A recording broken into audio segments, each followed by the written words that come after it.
Stavros Karelis. Welcome to Fashion Forensics. Thank you for having me, Angel. So you've started your career actually in a very different light. You studied law, international law, and then you became an editor. You worked for fashion magazines. You organized events. Then you became a buyer, and then later you set up and launched one of the most successful and interesting retail concepts that we have to this day, Machine A in London and now in Shanghai. So you made something into a cultural hub for new designers to be discovered alongside a very well-established ones. My first question for you is, how would you describe yourself? Oh God! Well, first of all, thank you so much for having me, and thank you for all these really great and beautiful words. How do I describe myself? I think I'm a very curious person. I like to explore. I like to take risks, but kind of like control risks, not completely out there. And I like to experience new ideas, new propositions. It's curiosity and learning, I guess. That's that's I think the perhaps two things that quite define me, and I think really define me along the way. And really try not to be afraid of going for something new and something unexpected. Would you say that has been kind of the core of what you've created throughout all of these years, is that consistent experimentation and being able to take risks in a space that, like retail, that can be quite conservative and it can be quite data-driven? Yeah, I mean, absolutely. I think, well, when I first started Machine A, as I kept saying, and for many years afterwards, I have been the really underdog, of fashion retail, but especially in the beginning, because the retail proposition was so niche and so different to what was already existing in the retail landscape at that stage. And what I mean by that is that we really introduced these really niche merchandising techniques. I mean, since day one of Machine A, that's back 12 years ago, we never separated based on gender, like in our store. I mean, you have been visiting forever, so you know that very well. So it's all very gender fluid. Inside the store, never separated menswear to womenswear or anything like that. Also, in the same, for example, rail, I always mixed, graduates and fashion students from St. Martin's, to very well-established brands. And that became such a core idea and one of the main DNA elements of Machine A and most recognized ones. But it really happened out of an experiment, and but that was the only way that I could express a retail that would work in my head. But then when I saw that actually people really loved it, this is when you start becoming unafraid to go for what you feel instinctively that you have to do. It was after, that people really were like, oh, this is so good, this is really cool. And then I had some really great minds that we're going to speak in a bit, like Raf and, some other people like Nick Knight and other people, that Sarah Mower, that they came in and they said, this is brilliant, It's even, when John Galliano gave like this interview at Women's Wear Daily, and he said, that he visited a shop in Soho, and he saw how we're mixing menswear and womenswear together, and it was all gender fluid. He decided to do the co-ed collection from Margiela. So those things were something that I was very happy about, I guess. Yeah. Talk to me from the very beginning. So the way I imagine it is, you are a student, you went to Goldsmiths in London, you moved from Greece to study international law, and you started putting together these events for the university and kind of putting together cultural events. How was it for you to understand that you actually want to go into a completely different field from what you're studying? When was that? When did the penny drop? You're right. I moved in London to do my master's degree at Goldsmiths, and for me it was such an eye-opening experience. Just the fact that I was in London, alone was this eye-opening experience, because coming from Greece, and especially where I grew up and I was raised, in Crete, it wasn't really any references around fashion. Like you would explore fashion through music, through films, through other kind of mediums, but not so much as we have it today. That is so accessible and so easy to get and understand. So when I moved in London, for me, I mean, Goldsmiths was an experience, but what really shaped me was clubbing, and I started going out like nonstop. Basically, I mean, it was an incredible also moment for the clubbing scene in London, because I think it has changed quite a lot since then. But I remember it was on Wednesdays. It was a club night that was called Knock Knock Knock. On Friday, it was The Cock. On Saturday, if I'm not mistaken, was Trailer Trash. And then on Sunday was Boombox. So it was basically A 4 full days. schedule. It was a full schedule. Full schedule of going out. Yes, and this is where actually everything was happening. This is where I met the, designers. This is where I met people. And my eyes went poof, like my mind went so open, because I couldn't believe that I would experience, people, expressing themselves in the way that they were dressed. But then I would be like on a dance floor, and then I would see, Gareth Pugh, next to, all these really great people around, and the way that they were dressed, it was just so inspiring to me. And I said, that's what I want to do. I didn't know that I want to do retail. That's the other thing. Whoever knows the first Machine, which was in Berwick Street, not in Brewer Street, it was such an insanely crazy space that it was very fun. Very experimental. I can imagine. So that experimental. This was your first time at just throwing things at a wall, seeing what sticks. It was crazy. I mean, we had like this, it was this really old tailor shop, like on top of Berwick Street. It doesn't exist anymore. I mean, now they have turned it into this kind of like restaurant. It was really interesting space, because it had like this huge massive front room that it was like to basically divide it into two really huge windows that you had to walk through them, and get to the actual store. So in those windows we did like the most insane installations, people like Charlie Lemindu, and it was Scissor Sisters came and gave like a performance in there, like Wow. in the windows. It was the moment of a lot of incredible queer people that they were creating the club scene, and they were giving all workshops and performances from Johnny Wood to everyone, like basically in there. And this is where I met, for example, Anna Trevelyan. That's where actually we first met, because she was dressing, well, she was the first assistant of Nicola Formichetti, and this is when they started Gaga, basically. And this is when Gaga was exploding. It was like the first 2009, 2010. Exactly. Her early work with Nick Knight for the Monster Ball. Correct. So this is the moment that is happening, all of this, because they start looking on really young and emerging designers, like obviously, like to dress her, and, like to go like the, very Nicola and very Anna. So Anna and Nicola start coming at Machine, and then of course Gaga started coming at Machine. This is when everyone was like, wow, what's happening in that space, basically. But I think that space lasted only, I think, about 1 year, 1.5 year maybe.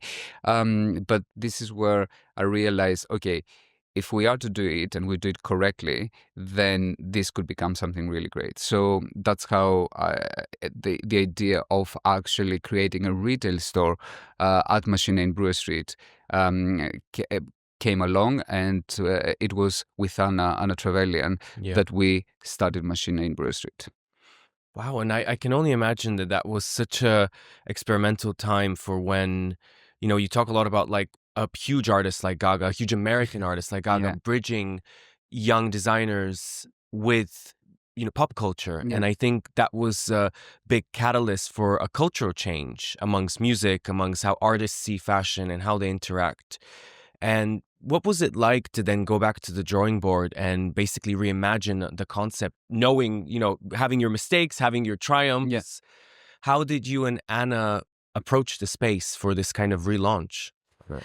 It was kind of, we really were thinking about a lot how we want this, to, what we want this to represent, basically, and where to stand within, as you said, within this cultural system that we were part of, but we didn't know that we were part of, and we didn't do things because we wanted to be part of. So we want to do like something that really resonated with us. So obviously, and at that point, just for people kind of like to understand where we are talking a bit like fashion-wise, Anna was styling at that point Nazir Mazhar, and Nazir at that stage, for example, was one of the most, greatest probably designers that are happening in the London scene, but also culturally, internationally. There were people like from Yoon Ambush to everyone coming to just model for Nazir, basically. So it was this really great moment with Nazir, Astrid Anderson, a lot of really cool young designers, of course, Martin, and later on Craig Green, and this was the one part of it. But then we start talking about, okay, in terms of a bit more well-established brands, which ones we want to work with. And of course, I was always a huge, massive fan of Raf Simons, and that's a story itself of how we got this brand, basically, because we booked an appointment with them, and that was 6 months before even the shop was open, but it was obviously, to buy it for 6 months in advance. I go to the showroom in Paris, and we sit down. We talked. I explained to them, the concept of Machiné, and then around us is the whole collection. So Bianca, who is a commercial director and right hand of Raf, says to me, "Okay, if we were to give you the brand, how would you buy the brand?" And she asked me to make a selection on the spot. So it was purely a test, basically. So I started like putting out my selection of what I would choose for the store. They left for 5 minutes. They came back and they said, "You have the brand, so Wow. we can give you the brand." Immediate, as we like to talk about sliding door moments on this season of this podcast, and this was really a sliding door. Oh, it was. It was the door that opened everything. Because, and I'll tell you what I mean by that. Because they didn't ask me what, because normally in those type of situations, they would ask you, how big is your store? What is the square foot? Where you're going to position me, who I'm going to sit next with, what would be the minimum budget that you're going to spend on me, and it's all depending on these things. With Raf and Bianca, it was completely the opposite. It was purely based on how you're going to represent this this brand in your store. And as soon as they said yes to us, everyone else around said, "One second, which is that store that is getting Raf Simons?" And then, obviously, we started working at that point with Hussein Shalayan, a few other designers. And it was a very big turning point, also because it was the same year where Nick Knight and Sarah Mower, came in Machines and My Life, basically, and became the complete really turning point, because Nick was doing this kind of series of shops that they're changing the culture of, in different times and periods and I think they had like Seditionaries, they had like a few different other stores. And Nick asked me to basically, if we can work about Machiné, to present Machiné. And then Nick started looking what we're doing at Machiné, and then they became partners, like Nick and Charlotte, his wife. That was an incredible moment, because Another sliding door moment. oh my God, that happened like only a year after Machiné was created. And I always say that if it wasn't for Nick and Charlotte, his wife, Machine A wouldn't exist, I wouldn't exist, in the sense, because they came also in a very, very critical moment in Machine A where, it was a moment of make it or break it, like, so they came in and with a force that they have, the huge recognition that they have, the power that they have within the industry. It was, Nick is one of the best photographers in the world. And when the whole industry was like, which is that store in London that Nick Knight is partnering with, this is when everyone started looking what Machine A is about. And I think Nick's energy, I'm also been very lucky to work with him and kind of call him one of my mentors for an amount of time, where he sees something in people and he's so curious about it. And I think he has an incredible eye for talent. And he gives people, young artists and people that are just starting out, they might have an idea that is so different and new and fresh, and he gives people that platform to experiment, and also he gives them the opportunity to work with productions and budgets and actually see the process and how things should be done from start to finish. He's an incredible man, an incredible mentor, an incredible visionary, in every single sense of those words, because sometimes those words are thrown freely in this, especially in our environment, but he's really so representative of those words. And it's so funny when you ask me those references, like those images. It's a picture of Nick. I was so close to send it, but it's also so unique to me and my heart. Personal. And I was like, I'm not sure it was. And also know this picture means also to Anna so much, because Anna has talked a lot about this picture, and is the really famous one with a comb and like the pins, like on the forehead. Is a cover of his book, one of his books, and one of the most famous pictures in fashion. Anna got into fashion because of that picture, like, so for us, to work with Nick, was such a huge turning point. But in a personal level, where maybe people sometimes do not know because you don't have the opportunity to meet someone in a personal level, is that I was going through a very extremely difficult moment in my life at that point, and Nick was stood next to me as a big brother, really breaking that barrier of it's not just business, it's a personal support. It was a personal. He came in, and I know he does that with not just with a lot of people around. He's an incredible human being, and his wife Charlotte they are exactly the same, and Callum, of course, who I have worked with, for in so many projects. The whole family is great. So anyway, so I could talk forever. You speak about the images that our premise is to choose 5 images that have been very special and have really connected your visual identity throughout all these years. The very first one I wanted to speak to you about is the Raf Simons Isolated Heroes image from the 1999 book that he did with David Sims. Let me just have it, because we are speaking about Raf at length. And tell me a little bit about why you chose this book and this image. That's one of the. If you would ever because I'm a bit superstitious as a very Greek person, if you would tell me, like those questions that we always make, like sometimes in conversational points, and it's like, oh, if your house got on fire, what would you save? Like out of your house. This book would be one of the probably 3 or 4 items that I would kill myself, like to go and pick and save, and I'm talking only about objects, of course, like not anything, it means so much to me, and I'll tell you why it means so much to me. Obviously, I know the book, and whoever have seen this book is one of the most, for me, inspiring works, that someone can see. It's so clean, but also so beautifully done and shot, and so powerful, so timeless. It has lasted, if you see this book today and when it was created, which was decades ago, you have the same feeling into this.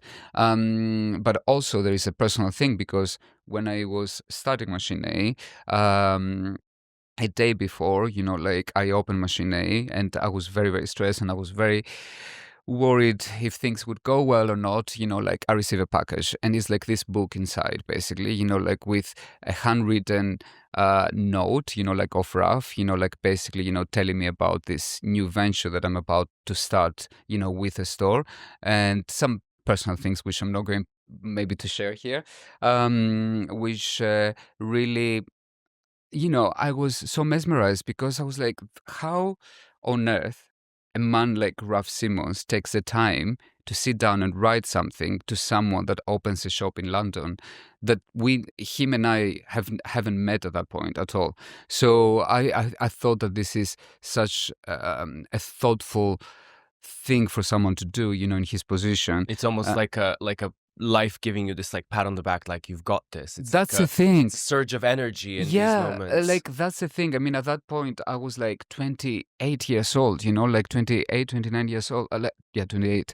I was really scared. I was like, what am I doing? I mean, I remember, like it was a lot of palmitating and a lot of stress and a lot of smoking, unfortunately. It's almost like that moment where you work on something for so long and the Yeah. day comes and you wake up in the morning and you're like, I would actually rather do anything else but But the that- actual thing, because I am petrified in that Yes, moment. I was petrified. Yeah, I was petrified, and when I received that, I felt so nice. So I have it always. It's always in my surroundings, like and it's in a very visible place in my house. I need to look at it, like even in the mornings when I have like a coffee, it's always my eye is going to go to my bookcase, and I would look at this book and be like, oh, I have like a quick cute smile. Yeah. It's very interesting. You talk about kind of moments that have really shaped you and Yeah. how I think life is very connected in the sense of, growing up with Ralph Simmons, being one of the first books that you've kind of cherished, and then Yeah. working with him and cultivating this friendship.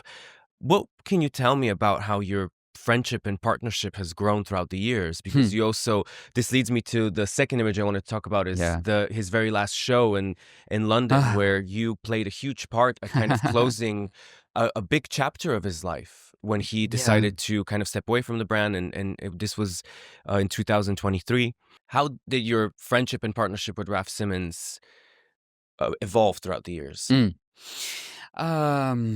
Yeah, I mean, it was all through, work, and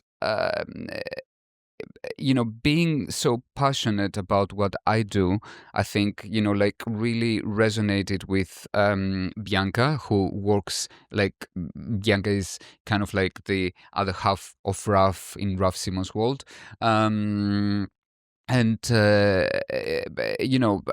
over the years, I think it was the consistency, loyalty, but also the way we kept doing things, on a working relationship purely, like that I think that they really appreciated when it came to me.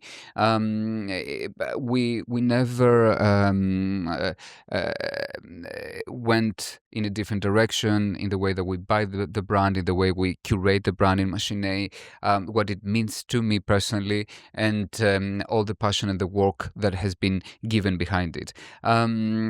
All this led to at some point, it was very funny the way we Ralph and myself, first met, basically, like in person, and it's a bit of, well, not funny story, but so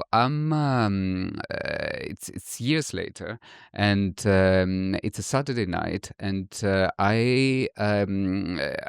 I'm going for a dinner to Brixton, in Brixton Market, and all of a sudden, my phone starts like exploding on the WhatsApp groups, like that I have with all the Machine store stuff. And the shop manager is like, Stavros, I know you're going to really freak out, and I don't know how else to tell you this. I don't know how to break you. Yeah. What's happening right now? Ralph is here. Ralph Simmons is here in the store, and he's asking for you. And I, of course, am like out of every single day, like that I have been there for like 11 and 12 hours, morning till evening, of course he will be there the day that I cannot, and I The wouldn't one make night it. you have to yourself. Yeah, and I wouldn't make it. I mean, like I was thinking about like, okay, if I jump now in a car, like, and I get there, like maybe I have like a bit, and then I was like, you know what? It was meant to be, like, and then after, I got very, very sad, of course, and then after like 10, 15, 20 minutes, I get another message from the manager and he said, Raf really wants to meet you. So he passed me his number, to message him, so you can arrange to meet basically while he's going to be here in London. So I was like, great. Thank So God. yeah, thank God. So we first met. And I remember, like, I really thought that he would think that I really, like something maybe is wrong with me because I was so Star Trek that I think throughout the whole conversation I might have said 3 words or 4 words total. Like I didn't know how to put a sentence together basically with him, which is very weird for me because I talk too much. So it was like this. Anyway, it was great. But then, so we would meet, like in different times and periods, normally, right after his show or, like sometimes when he would be in London, for Freeze. And because obviously he's a huge art lover and art collector, and I think like his whole life is around art anyway. So we would have like these moments of meeting and talking, like and discussing different things, which leads me to Freeze London a year before this show happened, and we're having a dinner all together with Bianca and Raf, and then we start going around basically, like we were before the dinner, we were showing, like different places in London, like different, we went like through Chinatown, through Soho, through Brewer Street, through like all these different places, and it's so amazing to see someone like Ralph Simons doesn't have any understanding of how famous he is, or how people would recognize That him. there's a cult following and people are so enamored with his work for so long that He you are doesn't living know. in the I think you are living in the age where the fashion designer is the celebrity, is Yeah, the front facing yeah. person. But he doesn't know. He didn't know. So we were walking in the streets. I would never forget. We are in Chinatown, and we're walking, and then there are people on the windows, and with phones, like Yeah. taking him, like and filming him, and some other people, would run to him, for autographs or just say hi to him, and he was like, "What's happening?" And I'm like, wow, I was like, you are Raf Simons. I mean, like, I don't know if you realize what you mean to so many people, around. So we're having this dinner, and I think he really, I think he really loves London. He loves the London culture. He loves, how people are free, the way they dress, the way they style themselves. He really loves this kind of like energy that the city has. So he said in the dinner, I'm thinking about having my next show in London. What do you think? And I was like, oh my God, this is brilliant. This is going to be incredible, This is amazing. exactly what the London fashion scene needs. And craves. Exactly. And I said, oh my God, yes, like that would be incredible. So this is where we started basically really much. I said, I'm here for you, like anything in any way you think we can support and help, like let me know basically, because I would do anything and everything, to make this happen, because I knew what also would mean for London, but I couldn't visualize it already, how incredible this moment would have been. Obviously, I don't know if people do know or not, actually, that this show that actually happened during Freeze a year after, it wasn't meant to happen during Freeze. It meant to happen in September. Because of the passing of Queen Elizabeth and the Correct. schedule then had to change around. So then was that like a conscious decision that you guys came to do it much later than the schedule, or was it you kind of were pushed to do it? No. It was so. Just to go a few steps back, it was Ralph said, I want to do a techno party. Like that was his concept for the whole show. Hence, the show happening at Printworks, like, and it was this moment of, a catwalk, a bar turning into catwalk, and like all of it was about a techno party. When when with the unfortunate passing of Queen Elizabeth II, it was already scheduled. I mean, imagine the whole collection and everything was here.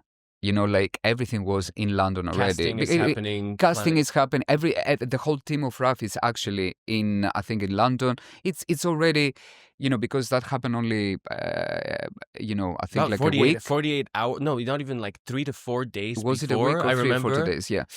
So obviously we get on a call, and Raf says, and very respectfully, in a very, very respectful way, is that I cannot do this. Like I cannot come for the first time in London to do a show.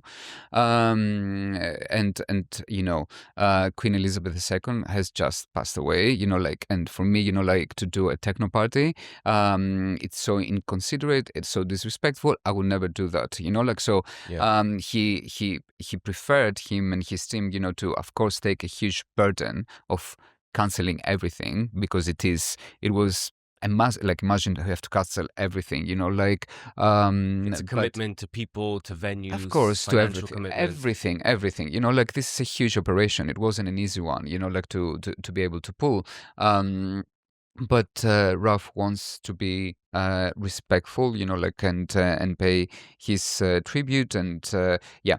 So anyway, so then, obviously, because of his love of her, and passion with art, we say, why don't we do it during Freeze? And it was actually perfect, when Raf said, I want this to be like a techno party, and I want this to be like the most democratic and open techno party and show that slash show, obviously, that has happened. So how do we do that? And we decided, to open it up, basically, so Raf has done it before, to not have any seats, any sitting. Yeah. That has happened in previous shows of his. What hasn't happened, and this is why this is so characteristic, this picture, is that there were about 12 to 1,300 people, in that venue, basically, for the show. And the people consist of so many, all the students, fashion students, from St. Martin's, the Royal College of Arts, and LCF and Westminster, and because we worked also with Sarah Mower, for all of this. So it was a lot of people that they came actually on board to make that moment happen, like in this really magical moment. So you had the fashion students, then you had, obviously the fashion scene, and then you had all the art scene, that they came because of Freeze and because of Raf's, personal relationships that he has with all these incredible artists.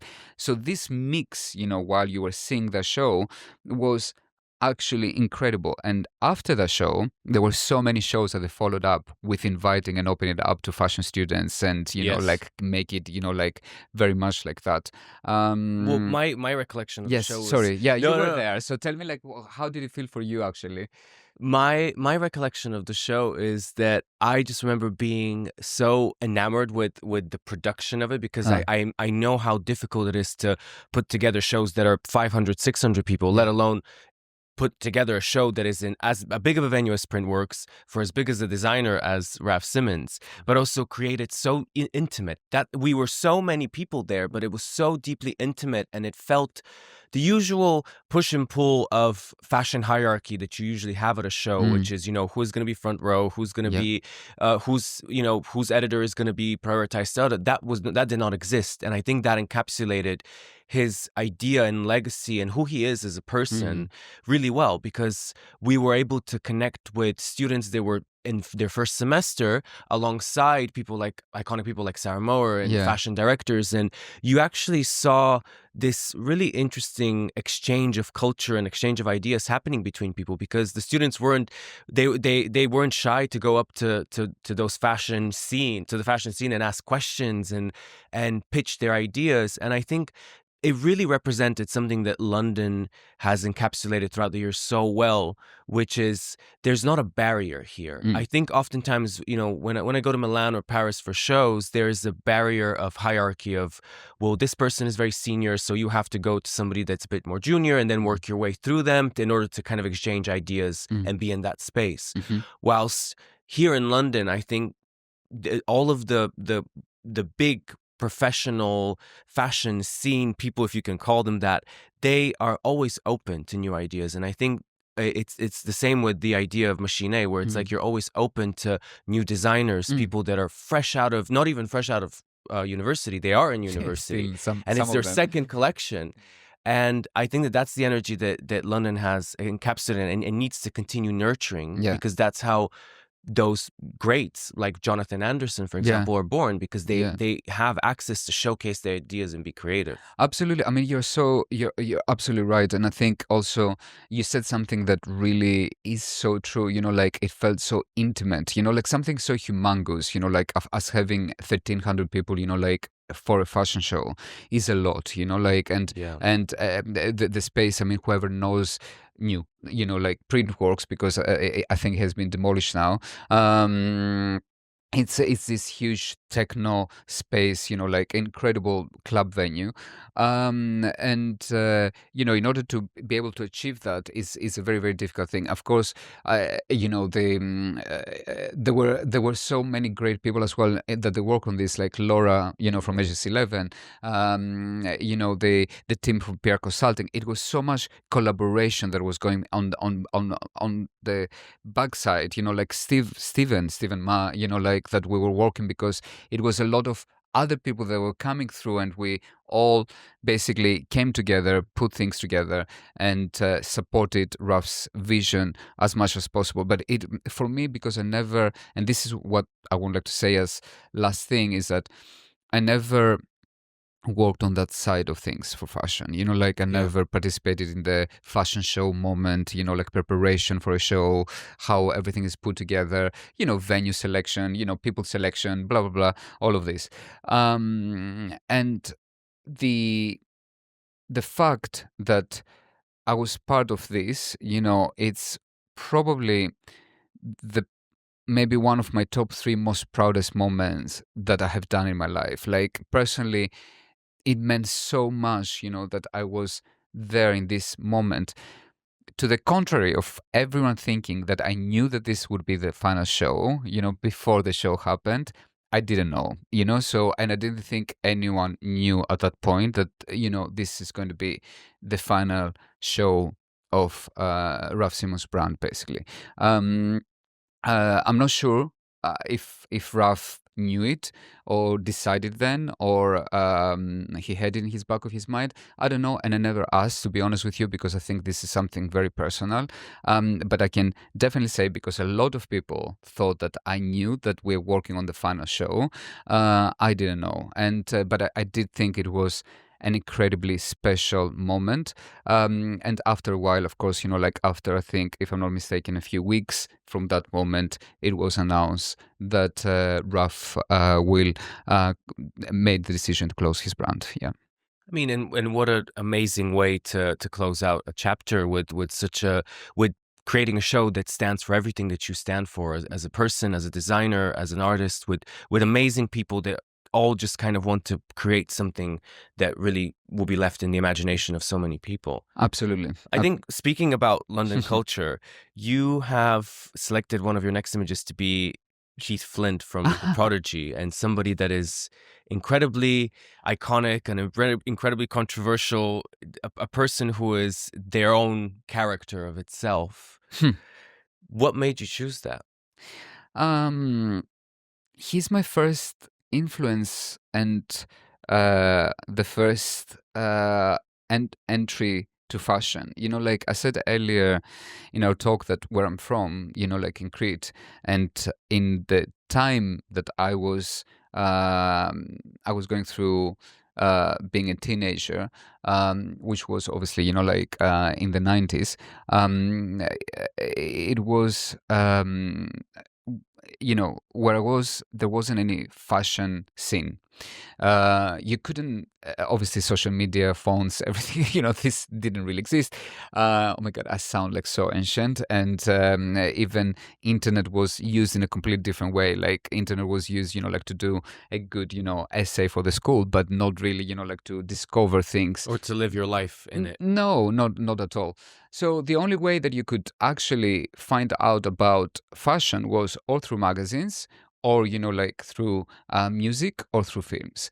Magazines was a very, very challenging thing to experience where I was from, because it was only one place that would bring one magazine, or two, and who would ever get it first, that was it, basically. So music was actually, the and film was like the prime. So I remember, anyway, I remember Prodigy coming out, and for me was, it was everything. I mean, I got so obsessed with them.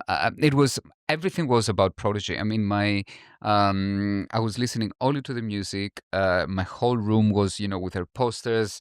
I want to do like my hair like this, makeup like that. I started putting like fake piercing because I wasn't allowed, to do Yeah. that. So I would do the whole thing.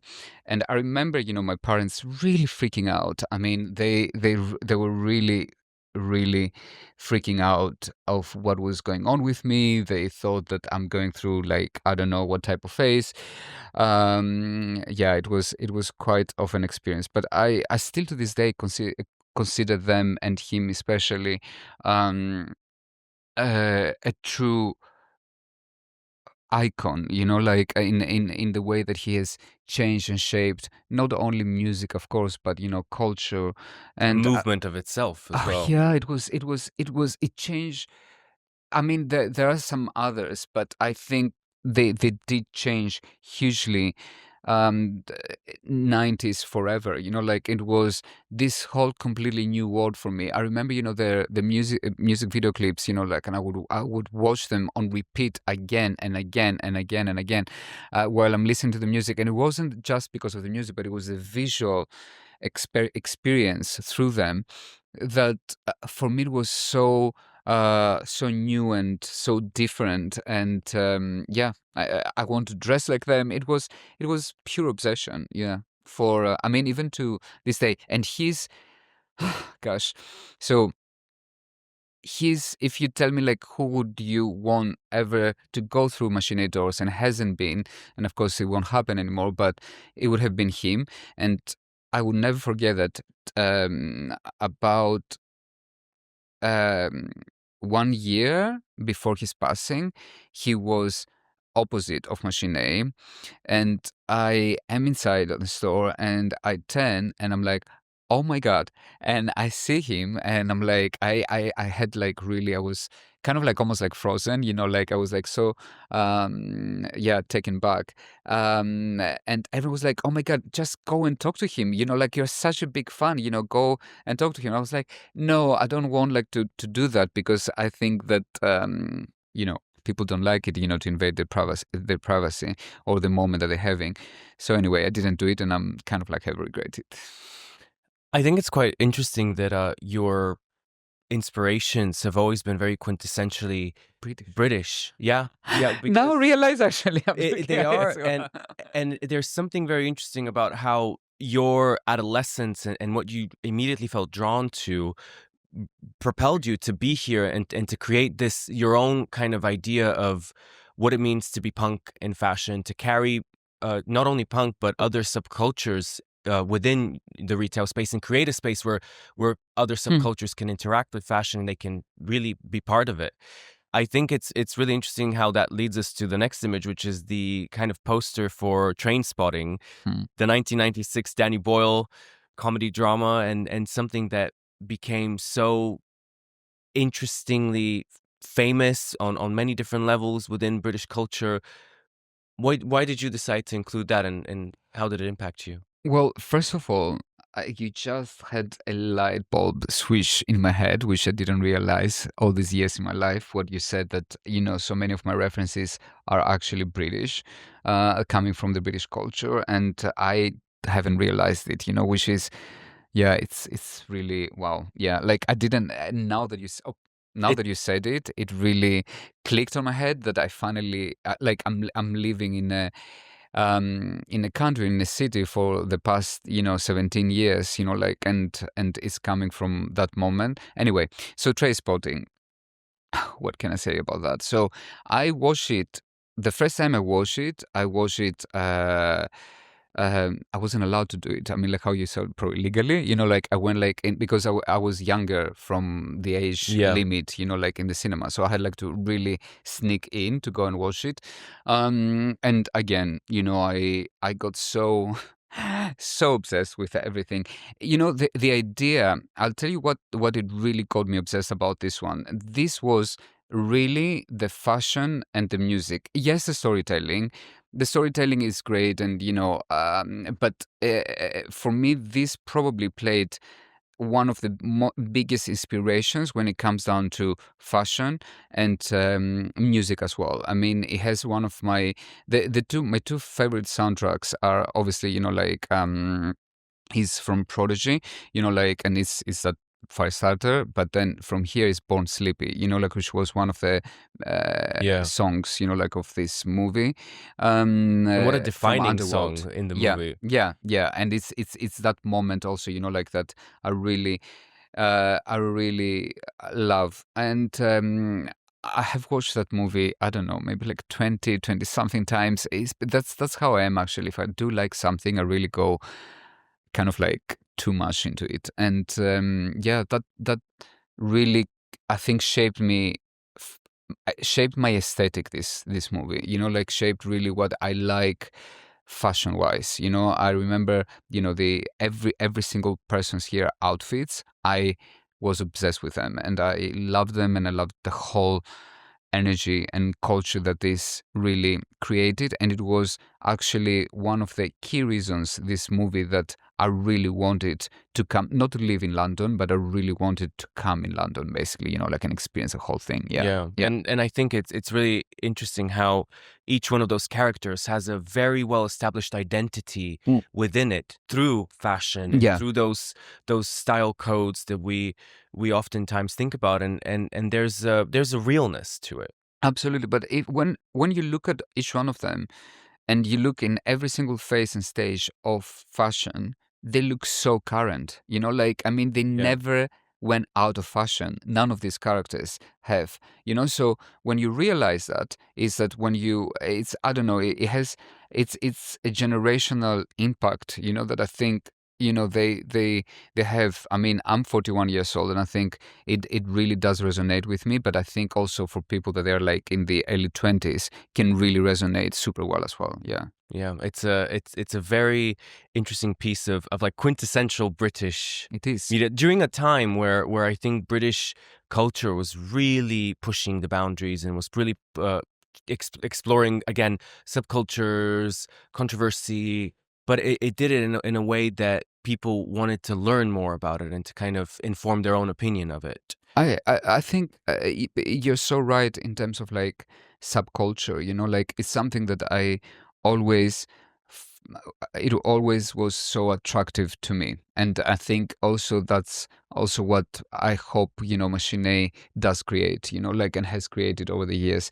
Um, it's and we travel a lot. We go to so many different places, but I haven't experienced so much richness in different subcultures as London has, due to multicultural environment that it is, and due to, of course, how many different people are living in London. But it's something that I always find the most inspirational part. Yeah. Tell me about the very last image, which is the poster for Christiane F., The Image of a Generation, a movie which David Bowie had a guest appearance. It's kind of a West German movie that was released in the 80s. It's a very heavy movie. It deals with a lot of difficult themes. What does this image represent to you? Well, uh, uh, Christiane F. was one of the first books that I read. Basically, I didn't watch the film until much later in my life. But I was, I think, about like 12, maybe 13 years old that I read for the first time the book. I got so, again, I'm using the word obsessed. But I got so obsessed with that book that I kept reading it, reading it, to the point where my mom thought that I was, for sure. Like she was almost convinced that there was something wrong with me and drugs, basically. So because obviously whoever knows the book and the movie, it's very heavily around drugs, and the first time that heroin basically was found, like to amongst teenagers in Germany and in Berlin, and it's actually a true story, which I think is what really had such a big impact. The first time that this movie, I think, came out was about like 1981 or 82, so it was in this really moment. Now, there are so many different layers that you can see this movie. You can see this movie. One, of course, is the, again, cultural impact that had, like, because it was a movie that a woman like my mom, for example, remember when this movie came out and the impact it had in the society. And then, me reading the book and then go and search and find the movie to go and watch it. But also, if you see the fashion sense, I don't know, have you ever watched this? I have read the book, but I Okay, have you not haven't seen watched it this one. because I just found it. I remember reading it as a teenager, Yeah. as it was one of kind of recommended readings, Yeah, and it was really heavy. So it was heavy. the movie, I've never had the courage to kind of watch it because I just remember the feelings that I felt when I read it. Yeah, and it was very heavy, and then the movie is, I mean, it's as I said, like culturally speaking, is great, but from a fashion sense, it's a must see. I mean, it's a must watch because I mean, the Christiane in she's such a fashion icon in that movie, and and this is actually one of our common and points with Raf, for example, because this is something that we actually have talked a lot about. It's one of his absolute favorite movies. He done a whole collection, actually, Yeah. collaborating with Christiane F. So yeah, I mean, it's my favorite book. I don't know what to say, and it's one of my favorite movies. From a fashion perspective, again, more cultural perspective, but also it was like the storytelling, like her and Detlef, and like what they're going through, and how drugs influence their lives. And I think it was a shock also that this all was a real true story. And in the book, actually, you can see they have all the pictures Yeah. of the people that actually happened to them. And in that story is the youngest, basically, death out of drugs. She was 14 years old, Bamsi, like one of the, anyway, of the friends. That's it. I mean, I hope it's kind of like a lot drug related. Now I see Trainspotting, I see Christiane F. I mean, it's not really, but it's yeah. I was just gonna ask you if have your influences ever changed, because from these images I see that you know exactly who you are, and you've always kind of Yeah. known who you are, and that has led you to become, the person so involved with subcultures and culture nowadays, and almost creating culture of your own. Mm. How do you see those influences now? Has anything changed, or do you still get the same tremble for them? Um, I think I understand your question. Try to think about the answer, actually. Um,